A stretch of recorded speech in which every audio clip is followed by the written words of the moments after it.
We're talking about three names, which were names in old Hawaii, in the outer religion, actually three different religions, the names of major gods of those religions.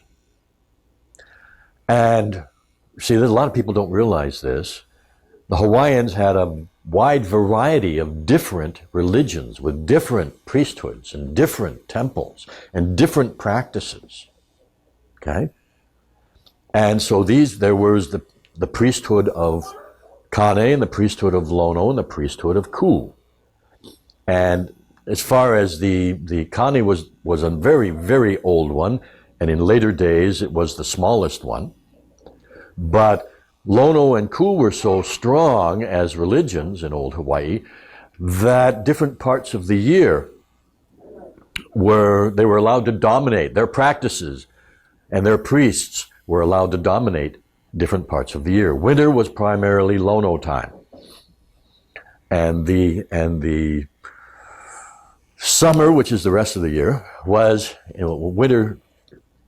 If you want to call fall winter, that was kind of one season. And then spring summer was kind of one season. And then Ku would dominate. The Ku priesthood and the Ku practices would dominate in that period. Okay. That's the religious part. Kane was a god of the high places, the mountaintops, and a source of water, fresh water. Ku was more with the kind of like hunter-gathering aspects of the society. The god of both the wilderness and all the things found in the wilderness and the fishing. Not the fishing itself, but the fish. The gathering of herbs, not the preparation, but the gathering. So mostly all the wild things, and war, of course, which they understood to be a rather wild thing. Ku was a god called upon for that. Lono was almost like a technological or intellectual god, relatively speaking, because there was navigation, agriculture, fishing as an industry, all the kinds of things that required technical knowledge. Okay, Ku was a raw material, Lono was in charge of manufacturing. Kind of like that way. Right?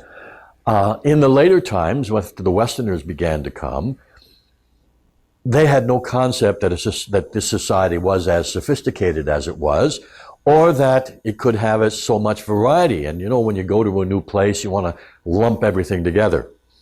So the practice grew up of naming generally what they called the four major gods at the time. So they said the religion was made up of Kane, Ku, Lono, and Kanaloa. Not accurate. Those were four different religions, although Kanaloa and Kane were closely associated. Okay. Now, that's the outer part of it. There's also an esoteric side to these names and concepts associated with them. On the esoteric side, as I learned it through my family, Ku is associated with the body and primarily with the memory capability of the body. Okay? Lono with the conscious mind. And with Hawaiian terms, what would be the imagination, which, stop, think about it, does include everything from logic and analysis to fantasy and storytelling. Okay, that's all Lono. So it's your conscious mind. And Kane is what we can call your spirit, the part that gives you inspiration. Inspires the mind, inspires the body with energy. So esoterically or psychologically, that's the reference for these. Okay, so there's a brief rundown of them. We have images of them in that case over there. The tall one on the left side in the central part of that case, that's Kanaloa. Next is Lono. Next is Ku. The first part, I know you can't see very well, but it's a representation of Kane, which is actually Kane Wahine, a male-female phallic type of symbol. Yes.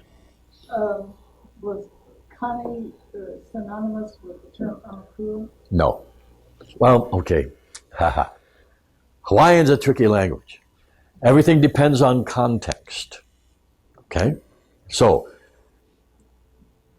esoterically, because Kane is spirit for the individual or the spirit of anything, yes, Aumakua and Kane are identical when Aumakua means the spirit or oversoul of someone or something. But when Aumakua means the guardian spirit of a person or a family, no. When Aumakua means ancestral spirits, no. Then Kane is not used. So it's only in the one context. Okay? Yes? In which context do you call it Aumakua and Aumakua chant? We're talking about the spirit or oversoul. Right, in that chant. Normally you would call upon the particular name of the guardian spirit, which might be an owl, and it could have its own name, which might be an owl or a fish or a shark or whatever it might be.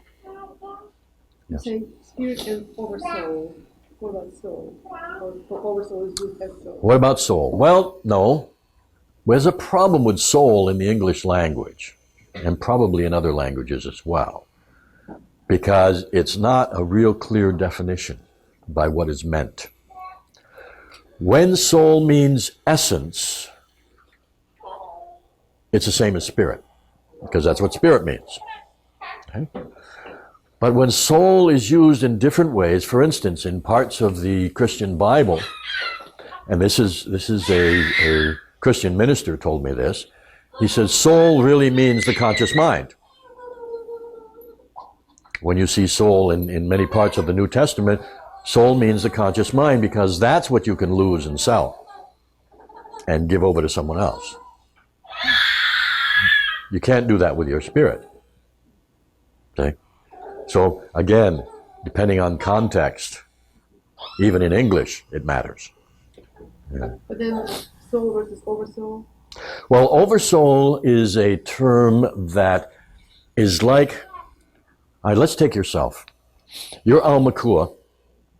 If we were thinking of all the different parts of you, and if we were thinking of all your possible reincarnations or future incarnations, your Aumakua is the oversoul for all of that. If we're thinking about a forest, then the Aumakua of all those individual trees, or all of a family or type of tree, would be the oversoul. Each one would have its own spirit, and then there would be a spirit of the whole group. Okay, so when we say oversoul, that's what we mean when we use that term. We're talking about spirit as the spirit of a whole group of things. An individual? In an individual? Usually in an individual, when we're thinking of it as an individual, we simply think of the Aumakua as spirit, not as oversoul. If we're thinking of present moment context or this life context, we just call it Aumakua. Okay, spirit. Yeah.